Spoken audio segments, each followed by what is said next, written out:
from my perspective, when I body built before, when I was in college, this was completely different. I mean, before it's like, here's your meal plan. There's 5 meals. You eat egg whites in the morning, you have oatmeal, and it was, like you said, precise, and you never broke, and that's what it was. And I was like, man, I don't want it. So this was like, oh, I can pick from this stuff. This is cool. This works. And it all plays out fine. It's just the carb cycling took a little bit to get used to, because I don't think people, unless they do it, they don't understand after you get through the fugly phase, right? So you're fat, right? So I'm just going to be honest here.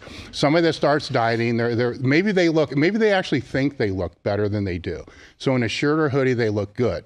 And then they start dieting, and maybe they drop about 5 or 6%. And I'm talking if you're 18, 19, 20% type range.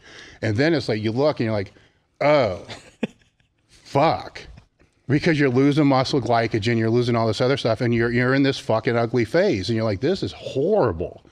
Once you get through that, and that was hard, that he kind of had to explain to me a little bit, because I'm like, what the fuck, man? I'm losing muscle, I'm getting fatter, and it's like, just let it roll. Too low. Where my point is when you start putting 2 low days together, or if things are a little behind, you might get 3 low. People don't understand what that 3rd low day is like. It fucking sucks. That took a little getting used to, because when you think that you got your mind and your discipline wrapped around what you're doing, it gets challenged with that. But then after a few times, you kind of know. Then you realize that, because when that happens, you're like, man, I got a high day coming up. This is going to be great. Then you realize you're farting all day. It's not as great as you thought it was going to be. So yeah, the skinny, the fugly phase, or I call it the skinny fat phase. Look, that's why so many perma-bulkers never get lean, because the worse you're going to look is the early stages of a diet. And so you can kind of analyze what happens. What are you in the off season? You're stuffed with glycogen. There's so much water and fullness in the muscles, and that looks like muscle. Because how can you tell the difference? If I cut my bicep out of my arm and I inject it with a bunch of fluid and it plumps up, how does that not muscle? There's not contractile tissue in there, but that muscle is bigger. And like, you can think of a steak versus beef jerky. If you dehydrate steak down to beef jerky, that beef jerky is the muscle. Everything else that plumps up to form the steak isn't actual muscle. It's all the other stuff in there, water and things like that. So when you first start dieting, you lose that. You lose that glycogen in the muscle. So you're a smaller, softer version of yourself, but you haven't had the time to burn the fat yet. So, and that's a mind fuck for people. A lot of people can never get past that phase.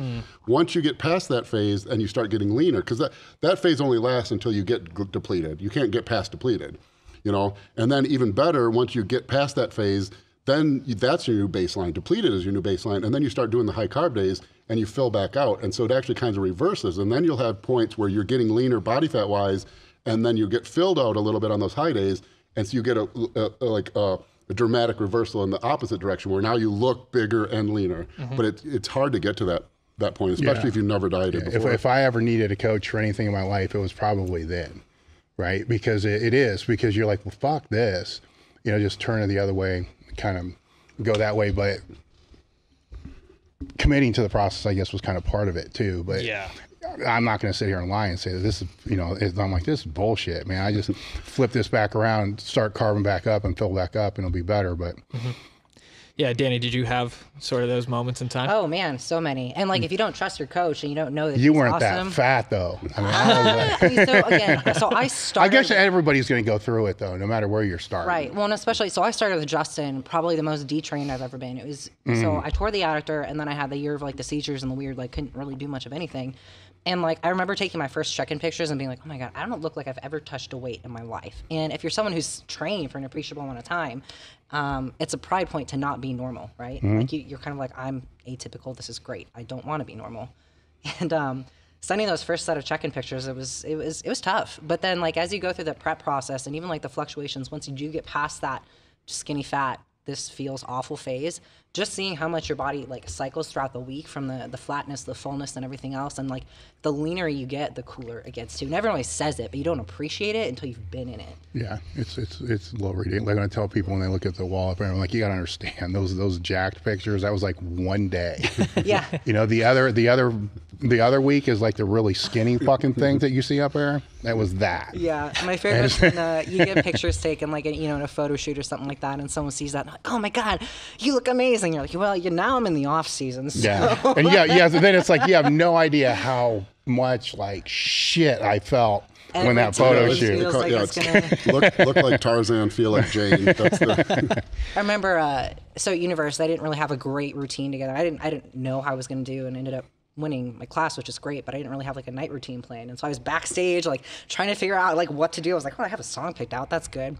And I was just backstage trying not to tear something, like going through some poses, and, but being that depleted and that dry, it's unlike anything that I think most people will ever feel. Yeah. It's interesting if you've never done it before to see how much your body changes, because those changes are going on all the time.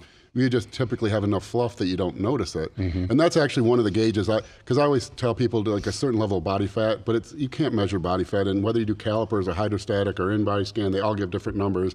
And so like for an off-season body fat, a good range is when you're dieting and you notice how some days you're more bloated or holding water or flat, and you can see all those things, you should still be able to see that in the off season. If you can't tell days you're holding water versus not holding water, that means there's too much body fat covering them. So that's really the best gauge. But it's really like when all that fat's gone and you can see the water fluctuations in full effect, it's really insane how much the body changes every day, all day that we're not even noticing because, we got fluff going on.